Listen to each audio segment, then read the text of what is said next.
എല്ലാവർക്കും നമസ്കാരം. മാർത്താണ്ഡൻ ശങ്കരൻ വല്യത്താൻ എന്ന പത്മവിഭൂഷൺ ഡോക്ടർ MS വല്യത്താനെ കുറിച്ച് ഒരു ആമുഖത്തിൻ്റെ ആവശ്യമില്ല. അദ്ദേഹം ഭാരതത്തിൻ്റെ അഭിമാനം പൂർവം സ്മരിക്കുന്ന ഒരു ശാസ്ത്രജ്ഞനാണ്. മലയാളത്തിൻ്റെ സ്വകാര്യ അഹങ്കാരമാണ്. ഡോക്ടർ MS വല്യത്താൻ സാറിനെ കുറിച്ച് തയ്യാറാക്കിയ ഒരു പുസ്തകമാണ് മയൂരശിഖ. ആ പുസ്തകം ഡോക്ടർ MS വല്യത്താൻ സാറ് സ്വന്തം കൈപ്പടയോടുകൂടി അയച്ചിരിക്കുന്നത് ചുരുക്കം പേർക്കാണെന്ന് ഞാൻ മനസ്സിലാക്കുന്നു. അതിലൊരാൾ പ്രൊഫസർ J. ലളിത ടീച്ചറാണ്. ടീച്ചർ ആ പുസ്തകം കിട്ടിയുടനെ എനിക്ക് തരികയും അതിനെക്കുറിച്ചൊരു പുസ്തകാവലോകനം നടത്താൻ പറയുകയും ചെയ്തു.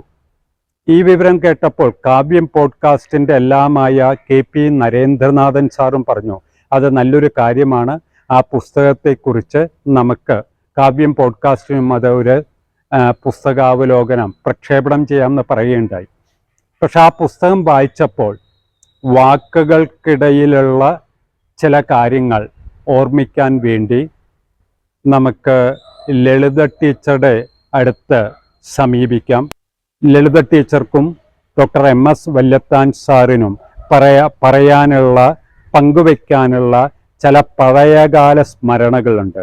അദ്ദേഹത്തെക്കുറിച്ചുള്ള ഈ പുസ്തകം, ആ പുസ്തകം ചില സ്മരണകൾ ഉയർത്തുന്നു. ആ സ്മരണകളിലൂടെ സഞ്ചരിക്കുകയാണ് കേരളപാണിനിയുടെ പൗത്രിയും. ഡോക്ടർ MS വല്യത്താൻ്റെ സഹോദരി നിർവിശേഷമായിട്ടുള്ള ഒരു സ്നേഹാദരങ്ങൾക്ക് പാത്രീഭൂതയായ ലളിത ടീച്ചർ. ഡോക്ടർ MS വല്യത്താൻ എൻ്റെ അച്ഛൻ്റെ ജ്യേഷ്ഠൻ്റെ മകനാണ്. അദ്ദേഹം ഹൈസ്കൂൾ വിദ്യാഭ്യാസമൊക്കെ മാവേലിക്കര കഴിഞ്ഞിട്ട് 1951 തിരുവനന്തപുരത്ത് മെഡിക്കൽ കോളേജിൽ പ്രവേശിക്കാനായിട്ട് എത്തി. അന്ന് അദ്ദേഹം കോളേജിൻ്റെ അടുത്ത് ഒരു വീട്ടിൽ അമ്മയുമായിട്ട് താമസിക്കുകയായിരുന്നു. ഒരു ലോക്കൽ ഗാർഡിയനായിട്ട് എൻ്റെ അച്ഛനെയാണ് തിരഞ്ഞെടുത്തത്. എല്ലാ മാസവും അദ്ദേഹം അച്ഛനെ കാണാൻ വരുമായിരുന്നു. അങ്ങനെ ഒരു ശക്തമായ ബന്ധം അതിൽ കൂടെ പ്രാപിച്ചു വന്നു. അദ്ദേഹം അവിടെ വരുമ്പോൾ ഒക്കെ അച്ഛനും എൻ്റെ അമ്മയ്ക്കും വലിയ സന്തോഷമായിരുന്നു. അമ്മ ഒരു ചെറിയ ചായ സൽക്കാരം കൊടുക്കുമ്പോൾ അദ്ദേഹത്തിന് വലിയ സന്തോഷമായിരുന്നു. എന്ത് വാത്സല്യമായിട്ടാണ് ആ കുഞ്ഞമ്മ ഇതൊക്കെ തരുന്നത് എന്ന് അദ്ദേഹം പറയുമായിരുന്നു. അദ്ദേഹം ഡോക്ടറായതിനു ശേഷവും തിരുവനന്തപുരത്ത് വരുമ്പോൾ എല്ലാം അച്ഛനെ കാണാനൊക്കെ വരുമായിരുന്നു. അല്ല വേറെ വഴിയിലുമൊക്കെ ഞങ്ങൾക്ക് അദ്ദേഹമായിട്ട് ബന്ധമുണ്ട്. അങ്ങനെ അത് വളരെ സ്ട്രോങ് ആയിട്ടുള്ള ഒരു ബന്ധമായിരുന്നു. അതിനുശേഷം വളരെ നാൾ കഴിഞ്ഞ് അച്ഛൻ മരിച്ചതിന് ശേഷവും പല കാര്യങ്ങൾക്കും അവിടെ എത്തിയിരുന്നു. എനിക്ക് കുറേ കത്തുകളൊക്കെ അയക്കുന്ന പതിവുണ്ടായിരുന്നു. അദ്ദേഹത്തിന് ഒരു സ്വന്തം അനുജത്തിയെ പോലെയാണ് എന്നെ കരുതാൻ സാധിച്ചത്. അങ്ങനെ ചെറുപ്പത്തിൽ തന്നെ അദ്ദേഹത്തിൻ്റെ കുടുംബത്തിൽ 3 കുട്ടികൾ, 3 സഹോദരിമാർ മരിച്ചു പോയിരുന്നു. ഒരു സഹോദരി കുറച്ച് നാളുകൂടെ വയസ്സ് ആവുന്നവരെ ജീവിച്ചിരുന്നെങ്കിലും ആ സഹോദരിയും കൂടെ പോയതിന് ശേഷം ഒരിക്കൽ ഒരെഴുത്തിൽ അദ്ദേഹം എനിക്ക് എഴുതിയിരുന്നു, ഇപ്പോൾ ലളിത മാത്രമാണ് എൻ്റെ സഹോദരി എന്ന് എഴുതിയിരുന്നു. അങ്ങനെ പല കത്തുകളും ഓരോ സന്ദർഭങ്ങളിൽ എഴുതിയിട്ടുണ്ട്. അദ്ദേഹം വളരെ വാത്സല്യത്തോടു കൂടി സ്വന്തം സഹോദരിയെ പോലെയാണ് എൻ്റെ അടുത്ത് പെരുമാറിയിരുന്നത്. ഇപ്പോഴും എഴുതാറുണ്ട്, ഇപ്പോഴും മെസ്സേജൊക്കെ അയക്കാറുണ്ട്. അദ്ദേഹം ഒരു വലിയ ഒരു മഹാത്മാവായിട്ടാണ് ഞാൻ കരുതുന്നത്. കർമ്മനിരതനും കർമ്മകുശലനും കർമ്മത്യാഗിയും എല്ലാം കൂടെ ചേർന്ന ഒരാളാണ് അദ്ദേഹം. അദ്ദേഹം പഠിച്ചതിന് ശേഷവും കല്യാണം കഴിഞ്ഞിട്ടും ഡോക്ടർ അഷിമ എന്ന് പറഞ്ഞ് ആ അമ്മയാണ് കല്യാണം കഴിച്ചത്. അവർ വളരെ സന്തോഷമായിട്ട് ആ കുടുംബം കഴിഞ്ഞുകൊണ്ട് പോകുന്നു. അങ്ങനെ പല കാര്യങ്ങളും എഴുതാറുണ്ട്. അങ്ങനെ സമ്പർക്കമുണ്ട്, ഇപ്പോഴും ഉണ്ട്. വളരെ എനിക്കതെല്ലാം അനുഗ്രഹമായിട്ടാണ് തോന്നുന്നത്. അദ്ദേഹം ഒരു സന്യാസിയെ പോലെയാണ് എനിക്ക് തോന്നുന്നത്. ഭക്തനും ജ്ഞാനവും കർമ്മവും ഭക്തിയും എല്ലാം സമന്വയിപ്പിച്ച് നടത്തിക്കൊണ്ടു പോകുന്ന ഒരു മഹാത്മാവാണ് അദ്ദേഹം. 2-3 പുസ്തകങ്ങൾ എഴുതാനിടയായപ്പോൾ അത് പ്രസിദ്ധീകരിക്കുകയും റിലീസ് ചെയ്യുകയും ചെയ്യുമ്പോൾ വലിയ ആളുകളൊക്കെ വിളിക്കുന്ന പതിവുണ്ടായിരുന്നു. അതുപോലെ 2 പ്രാവശ്യം ഡോക്ടർ MS വല്യത്താനെയാണ് ക്ഷണിച്ചിരുന്നത്. ഈ സ്വയംപ്രകാശ ആശ്രമത്തിലെ ഗുരു പരമ്പരയെ പറ്റി രാജീവും ഞാനും ചേർന്ന് എഴുതിയ ബുക്കിൻ്റെ ഇംഗ്ലീഷ് പതിപ്പ്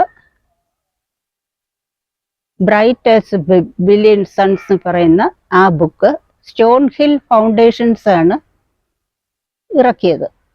അതിൻ്റെ പ്രകാശനത്തിനായിട്ട് എത്ര തിരക്കായിട്ടിരുന്ന സമയത്തും അദ്ദേഹത്തെ അറിയിച്ചപ്പോൾ സന്തോഷപൂർവ്വം വരികയും അതിൽ പങ്കുകൊള്ളുകയും അനുഗ്രഹിക്കുകയും ചെയ്തു എന്നുള്ളത് ഞാനിപ്പോഴും നന്ദിപൂർവ്വം ഓർമ്മിക്കുന്നു. വേറൊരു സന്ദർഭത്തിൽ സിസ്റ്റർ നിവേദിതയുടെ 150-ാം ജന്മവാർഷികം ആഘോഷിക്കുന്ന സമയത്ത് ശ്രീരാമകൃഷ്ണ ആശ്രമത്തിൽ വെച്ച് ആ പുസ്തകം രാജീവ് ഇരിങ്ങാലക്കുട എഴുതിയ ആ പുസ്തകം റിലീസ് ചെയ്തപ്പോൾ ഡോക്ടർ MS വല്യത്താൻ അവിടെ എത്തുകയും ആ ഫംഗ്ഷനിൽ പങ്കുകൊള്ളുകയും ചെയ്തു. അദ്ദേഹം ശ്രീരാമകൃഷ്ണ ആശ്രമവുമായിട്ട് വളരെ നാളായിട്ട് ഉള്ള ബന്ധം പുലർത്തിയിരുന്നു. ആഗമാനന്ദ സ്വാമിയായിട്ട് വളരെ അടുപ്പമുള്ളതായിട്ടാണ് മനസ്സിലാക്കിയിരിക്കുന്നത്. അങ്ങനെ ആ ചടങ്ങും വളരെ ഭംഗിയായിട്ട് നടത്തി. ഏത് കാര്യത്തിനും ക്ഷണിച്ചാൽ ഒരു വിഷമം കൂടാണ്ട് സ്വന്തം വിഷമങ്ങളെ മാറ്റി നിർത്തി ഇതിൽ പങ്കുകൊള്ളുന്ന പതിവുണ്ടായിരുന്നു. ലളിത ടീച്ചറുടെ സപ്തതിയോടനുബന്ധിച്ചാണ് സച്ചിദാനന്ദ സാഗരം എന്ന പുസ്തകം പ്രസിദ്ധീകരിച്ചത്. ടീച്ചറുടെ 80-ാം പിറന്നാളിനോടനുബന്ധിച്ച്, അതായത് അശീതിയോടനുബന്ധിച്ച് സർവസാക്ഷിയമായ ജീവിതവും പൈതൃകവും എന്ന പുസ്തകം പ്രസിദ്ധീകരിച്ചു. ഈ കാലഘട്ടത്തിനിടയിൽ നിരവധി കത്തുകൾ, പ്രത്യേകിച്ച് ഡോക്ടർ MS വല്യത്താൻ സാറിൻ്റെ കത്തുകൾ, അതെല്ലാം നമ്മൾ ശേഖരിച്ച് അതിൽ കൂടെ കടന്നുപോയി. അപ്പോൾ അതിലൊരു കത്ത്, ഡോക്ടർ MS വല്യത്താൻ സാർ എഴുതിയ കത്ത്, അത് വളരെ ഹൃദയസ്പർക്കാണ്. അത് ഇപ്രകാരമാണ്: കേരളപാണിനിയുടെ പാരമ്പര്യം, അധ്യാപക ജീവിതത്തിൽ നേടിയ സമ്പത്ത്, പ്രൊഫസർ G. ബാലകൃഷ്ണൻ നായരുടെ ശിക്ഷയാകാനുള്ള ഭാഗ്യം, തപസ്സിനും സാഹിത്യ സേവനത്തിനുമായി സമർപ്പിച്ച ഒരു ധന്യ ജീവിതം. ഇങ്ങനെ ലളിതയുടെ വ്യക്തിത്വം എത്രയോ മഹത്താണ്. ഇതിൽ അഭിമാനിക്കുന്നതോടൊപ്പം എൻ്റെ കുട്ടൻ ചിറ്റപ്പൻ്റെയും ഭവാനി ചിറ്റമ്മയുടെയും മകളാണ് ഈ മഹത് വ്യക്തി എന്ന വസ്തുതയിൽ ഞാൻ വളരെയധികം സന്തോഷിക്കുന്നു.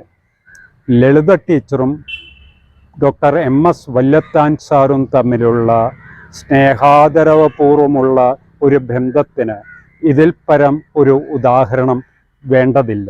ഞാനൊരിക്കൽ ചില സുഹൃത്തുക്കളോടൊപ്പം സ്വയം പ്രകാശാശ്രമത്തിൽ വന്നപ്പോൾ ടീച്ചറുമായിട്ട് സംസാരിച്ചു കൊണ്ടിരിക്കുന്നതിനിടയിൽ ഒരു ഫോൺ വന്നു.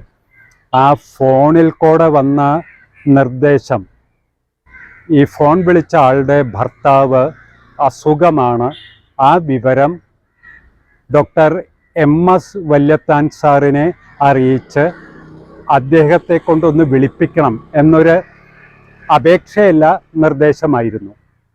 വാസ്തവത്തിൽ നമ്മുടെ കൂട്ടുകുടുംബങ്ങൾ അണുകുടുംബങ്ങളായി തീർന്നപ്പോഴുള്ള ഒരു അവസ്ഥയാണോ? അപ്പം എൻ്റെ സുഹൃത്തുക്കൾ, അവിടെ ഉണ്ടായിരുന്ന സുഹൃത്തുക്കൾ, അതുമാത്രമല്ല അതിനപ്പുറം ഒരു കാര്യം എന്താണെന്ന് വെച്ചാൽ, സഞ്ജയൻ, ഫലിത സാമ്രാട്ടായ സാഹിത്യകാരനായ സഞ്ജയൻ പറഞ്ഞിട്ടുണ്ട്, അസൂയയ്ക്ക് അഹന്തയിൽ ജനിച്ച സന്തതികൾ. വാസ്തവത്തിൽ ദൈവത്തിൻ്റെ സ്വന്തം നാട്ടിൽ അത്തരം ആൾക്കാരുടെ എണ്ണം കൂടി വരുന്നത് കൊണ്ടാണോ മഹാന്മാരായ പലരും കേരളത്തിൻ്റെ അതിരുകൾ വിട്ട് താമസിക്കുന്നത്? ഇപ്പോൾ ഡോക്ടർ MS വല്യത്താൻ സാർ മണിപ്പാലിലാണ്, കർണാടകയിലെ മംഗലാപുരത്തിനടുത്ത് മണിപ്പാലിലാണ് അദ്ദേഹം ജീവിക്കുന്നത്. നമുക്കറിയാം, അദ്ദേഹം ശ്രീചിത്ര ഇൻസ്റ്റിറ്റ്യൂട്ടിൻ്റെ ഫൗണ്ടർ ഡയറക്ടറാണ്. വൈവിധ്യമാർന്ന മേഖലകളിൽ വിഹരിച്ച ശേഷം അദ്ദേഹം മാവേലിക്കരയും പന്തളവും തിരുവനന്തപുരം എല്ലാം വിട്ട് ഇപ്പോൾ മണിപ്പാലിൽ താമസിക്കുന്നു. എന്നിരുന്നാലും മണിപ്പാലിൽ നിന്നും കത്തുകൾ ലളിത ടീച്ചർക്ക് വന്നുകൊണ്ടേയിരിക്കുന്നു. ഏത് അണുകുടുംബങ്ങൾക്കും തകർക്കാൻ പറ്റാത്ത ഒരു സ്നേഹബന്ധം, ആദര സമന്വിതമായ ഒരു സ്നേഹബന്ധം ഇപ്പോഴും അവശേഷിക്കുന്നുണ്ട് എന്ന് നമുക്ക് അഭിമാനിക്കാം. കേരളത്തിലെ ശ്രീരാമകൃഷ്ണ പ്രസ്ഥാനത്തിന് മഹിതമായ ഒരു ഭൂതകാലമുണ്ട്. വർത്തമാനകാലം ദുസ്സഹമാകുമ്പോൾ മനുഷ്യ മനസ്സ് സുവർണമായ ഭൂതകാലത്തിലേക്ക് പോകും. ഡോക്ടർ MS വല്യത്താൻ സാറിനെ പോലെയുള്ള ഒരു മഹാത്മാവിന് രാമകൃഷ്ണ പ്രസ്ഥാനത്തിലെ മലയാളത്തിലെ ശ്രേഷ്ഠരായ സന്യാസി ശ്രേഷ്ഠന്മാരുമായി അടുത്ത ബന്ധമുണ്ടായിരുന്നു. ശ്രീമദ് രംഗനാഥാനന്ദ സ്വാമികൾ, ശ്രീമദ് തപസ്യാനന്ദ സ്വാമികൾ തുടങ്ങിയ എത്രയോ പേരുമായിട്ട് അദ്ദേഹത്തിന് ബന്ധമുണ്ട്. പക്ഷേ അദ്ദേഹത്തിൻ്റെ ജീവിതത്തിലെ നിർണായകമായ ഒരു ബന്ധം കാലടി അദ്വൈതാശ്രമ സ്ഥാപകനായ ആഗമാനന്ദ സ്വാമികളുമായിട്ടായിരുന്നു. ആഗമാനന്ദ സ്വാമികൾ പ്രബുദ്ധ കേരളം മാസികയുടെ പത്രാധിപരായിരിക്കുന്ന സമയത്ത് വിദ്യാർത്ഥിയായിരുന്ന MS വല്യത്താൻ ഒരു ലേഖനം എഴുതുകയുണ്ടായി. ആ ലേഖനം പ്രബുദ്ധ കേരളത്തിൽ പ്രസിദ്ധീകരിച്ചു. മാത്രമല്ല, ആ ലേഖനം എഴുതിയ ആളെ കാണണം എന്ന് പറഞ്ഞ് ആഗമാനന്ദ സ്വാമികളുടെ ഒരു കത്ത് MS വല്യത്താൻ സാറിന് കിട്ടി. വിദ്യാർത്ഥിയായിരുന്ന അദ്ദേഹം കാലടിയിൽ ചെന്ന് ആഗമാനന്ദ സ്വാമികളെ കാണുന്നു. സ്വാമികൾ പറയുന്നു, ലേഖനം കണ്ട് ഞാൻ വളരെ പക്വമതിയായ ഒരു വയസ്സനെയാണ് പ്രതീക്ഷിച്ചത്, പക്ഷേ എൻ്റെ മുന്നിൽ നിൽക്കുന്നത് ഒരു വിദ്യാർത്ഥിയാണ്. ഇതാണ് MS വല്യത്താൻ സാറിൻ്റെ ആത്മീയ പാരമ്പര്യം. മതവും ശാസ്ത്രവും തമ്മിലുള്ള സമന്വയത്തെക്കുറിച്ചല്ല, വൈരുദ്ധ്യങ്ങളെക്കുറിച്ചാണ് ദൈവത്തിൻ്റെ സ്വന്തം നാട് എന്ന് പറയുന്ന കേരളത്തിൽ ഇപ്പോൾ ചർച്ച ചെയ്യപ്പെടുന്നത്. ഈ സന്ദർഭത്തിൽ ശാസ്ത്രജ്ഞനായ ഡോക്ടർ MS വല്യത്താൻ, അദ്ദേഹം ആയുർവേദ മേഖലയിൽ ചെയ്ത സംഭാവനകളെക്കുറിച്ച് അത്ഭുതാദരവുകളോടുകൂടിയാണ് ലളിത ടീച്ചറെ പോലുള്ളവർ സ്മരിക്കുന്നത്. ഇടവമാസത്തിൽ ചിത്ര നക്ഷത്രത്തിൽ പൂജാതനായ എൻ്റെ ജ്യേഷ്ഠന് അടുത്ത ഇടവം ആവുമ്പോൾ 90 വയസ്സ് തികയുകയാണ്. ആ ദിവസം, ആ പുണ്യദിനത്തിൽ